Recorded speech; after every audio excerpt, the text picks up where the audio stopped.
ঠাকুর ঘরে ভুলেও করবেন না এই কাজগুলি, সংসারে চরম অমঙ্গল নেমে আসবে। ঠাকুর ঘরে আপনি যদি এই কাজগুলি করে থাকেন তাহলে আপনার জীবনে সর্বদাই অমঙ্গল নেমে আসবে। ঠাকুর ঘরে পরিবেশ বিশুদ্ধ ও পরিচ্ছন্ন হওয়া উচিত, কারণ আমরা এই ঘরে ঈশ্বরের আরাধনা করে থাকি। তাই ঠাকুর ঘরে ঢুকে মন শান্ত না হলে সঠিকভাবে ঈশ্বরের দিকে মন দেওয়া যায় না এবং আরাধনা করা যায় না। তাই পুজোর জন্য ধূপ প্রদীপ ইত্যাদি জ্বালানো জরুরি। আর সেই কারণে আমাদের ঠাকুর ঘরে অবশ্যই এই বিষয়গুলি জেনে রাখা উচিত। আপনি যদি এই সব কাজগুলি করে থাকেন তাহলে আপনার জীবনে কখনোই সৌভাগ্য ফিরবে না। বাস্তুশাস্ত্র অনুসারে ঠাকুর ঘরে কখনোই দেশলাই বাক্স রাখা ঠিক নয়। বাস্তুবিধি অনুসারে পুজোর ঘরে দেশলাই বাক্স রাখলে তার থেকে নেগেটিভ এনার্জি তৈরি হতে পারে। যে স্থানে বসে আমরা পুজো করি গোটা বাড়ির মধ্যে সেটাই হচ্ছে সবচেয়ে পবিত্র। তাই বাড়ির মধ্যে ঠাকুর ঘর হচ্ছে সবচেয়ে পবিত্র স্থান। আপনি যদি এই ঠাকুর ঘরে এই সব কাজগুলি নিয়মিত করে থাকেন তাহলে ভগবানের আশীর্বাদ কখনোই পাবেন না। তাই আশা রাখবো আজকের ভিডিওটি সম্পূর্ণ দেখুন। দেখার পর বাকি আপনজন বন্ধু প্রিয়জন বন্ধুদের মাধ্যমে শেয়ার করে দিতে ভুলবেন না। প্রথমে দেখে নেব ঠাকুর ঘরে কখনোই ভাঙা মূর্তি রাখা উচিত নয়। তাই ঠাকুর ঘরে আপনি যদি ভাঙা মূর্তি রেখে থাকেন অবিলম্বে এই মূর্তিকে সরিয়ে ফেলার ব্যবস্থা করুন। মনে রাখবেন ঠাকুর ঘরে যদি ভাঙা মূর্তি রেখে থাকেন দীর্ঘদিন ধরে তাহলে আপনার সাংসারিক জীবনে অশান্তির কারণ হয়ে উঠবে। তাই ভুলেও ঠাকুর ঘরে কখনোই ভাঙা মূর্তি রেখে নিজের বিপদ নিজে ডেকে আনবেন না। অপর দিকে দেখে নেব ঠাকুর ঘরে কখনোই পূর্বপুরুষদের ছবি রাখা একদমই উচিত নয়।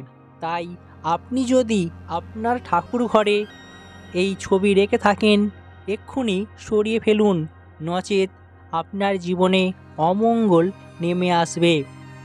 আপনি ওই ছবিটিকে অন্য কোথাও সরিয়ে ফেলুন, এতে পরিবারের সৌভাগ্য ফিরবে।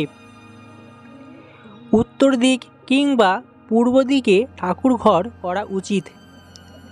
ঠাকুর ঘর সর্বদাই ঈশান কোণে করার চেষ্টা করবেন। ঈশান কোণ বলতে আপনার বাড়ির উত্তর পূর্ব কোণকে বোঝানো হয়, যা বাস্তুর জন্য অত্যন্তই শুভ। আমরা প্রত্যেকেই চাই ছোটোখাটো একটা বাড়ি তৈরি করতে, আর সেই বাড়ির মধ্যে ছোট্ট একটা জায়গা, এক পাশে রান্নাঘর অন্য পাশে ঠাকুর ঘর আমরা করে থাকি। কিন্তু বলা হচ্ছে আপনি এই ঠাকুর ঘর ভুল দিকে করে ফেলছেন না তো? তাই বাস্তু মত অনুসারে সর্বদাই ঠাকুর ঘর এই দিকে রাখা উচিত।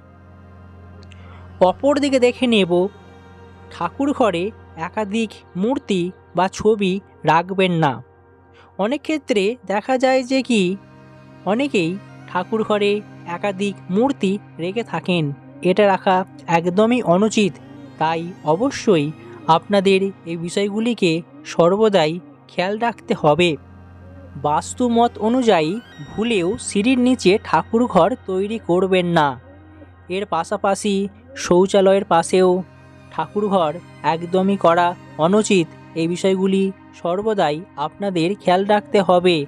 এই নিয়ম পালন না করলে মানসিক অবসাদে ভুগবেন। এর পাশাপাশি আপনার পরিবারে চরম অমঙ্গল নেমে আসবে। এরপর আপনাদের যে বিষয়টি জানিয়ে দেব এটি অত্যন্তই গুরুত্বপূর্ণ। সেটি হচ্ছে ঠাকুর ঘরে কখনোই শনিদেবের মূর্তি রাখবেন না। এতে পরিবারে অমঙ্গল দেখা দেবে, পরিবারে চরম বিপদ নেমে আসতে পারে। তাই ভুলেও শনিদেবের মূর্তি রেখে নিজের ও পরিবারের বিপদ ডেকে আনবেন না। ঠাকুর ঘরে কখনোই ঘুমোনো উচিত নয়। তাই ঠাকুর ঘরে কখনোই ঘুমিয়ে পড়বেন না। ঠাকুর ঘর সর্বদাই পুজো অর্চনা, মন্ত্রপাঠ, আরাধনার কাজে ব্যবহার করা হয়ে থাকে। আর আপনি যদি এখানে ঘুমিয়ে পড়েন তাহলে আপনার জীবনে অমঙ্গল নেমে আসবে। অপরদিকে বলা হচ্ছে ঠাকুর ঘরকে নিয়মিত পরিষ্কার পরিচ্ছন্ন করবেন, কখনোই অপরিষ্কার অপরিচ্ছন্ন রেখে দেবেন না। দিনের বেলায় ঠাকুর ঘর বন্ধ রাখা উচিত, তাই আপনিও ঠাকুর ঘর দিনের বেলায় বন্ধ রাখবেন। ঠাকুরের মুখ কোন দিকে রাখবেন এটাও আপনাদের খেয়াল করতে হবে। মূর্তিগুলি কখনোই মুখোমুখি রাখবেন না। ঠাকুর ঘরের জন্য দক্ষিণ দিকে মুখ করা বাস্তুতে অশুভ বলে মনে করা হয়। তাই আপনাদের এই বিষয়গুলিকে মেনে চলা সর্বদাই উচিত। ঠাকুরের ছবি যেন ভুলেও উত্তর বা দক্ষিণ দিকে মুখ করে না থাকে। বাস্তুশাস্ত্র অনুসারে ঠাকুর ঘরে রাখা পুজোর সামগ্রী যেন দক্ষিণ পূর্ব দিকে মুখ করে থাকে। এইটা আপনাদের অবশ্যই বিষয়টি জানতে হবে। ঠাকুর ঘরে কখনোই ঝগড়া বিবাদ অশান্তি করবেন না, এতে আপনার জীবনে চরম অমঙ্গল নেমে আসবে। ঠাকুর ঘরের পরিবেশ সর্বদাই বজায় রাখবেন, নীরবতা বজায় রাখুন। অবশ্যই আপনার জীবনে ভগবানের কৃপাদৃষ্টি মিলবে। শুদ্ধ বস্ত্র পরিধান করে আপনি ঠাকুর ঘরে প্রবেশ করবেন, কখনোই অপবিত্র বস্ত্রে আপনি ঠাকুর ঘরে প্রবেশ করবেন না, এতে চরম অমঙ্গল হয় পরিবারের জন্য। তাই শুদ্ধ বস্ত্র পরিধান করে আপনি আপনার ঠাকুর ঘরে প্রবেশ করবেন। এই বিষয়গুলি আমাদের সর্বদাই মেনে চলা উচিত। আমরা প্রত্যেকেই চাই ভগবানের কৃপাদৃষ্টি পেতে, ভগবানের আশীর্বাদ পেতে। তাই আপনি যদি আপনার ঠাকুর ঘরে এই সব ভুলগুলি নিয়মিত করেই থাকেন তাহলে আপনার জীবনে কখনোই ভগবানের কৃপাদৃষ্টি মিলবে না, আর আপনার জীবনেও সুখ শান্তি দেখা দেবে না। ভুলেও এই সব কাজগুলি করে নিজের বিপদ নিজে ডেকে আনবেন না। আশা করি আপনারা প্রত্যেকেই বিষয়টি বুঝতে পেরেছেন। ভিডিওটি ভালো লাগলে একটি লাইক করবেন, আর পরবর্তী ভিডিও পেতে আপনারা চ্যানেলের সাথে থাকবেন, সঙ্গে থাকবেন। আপনাদের ভালোবাসা আমাদের একান্তই কাম্য।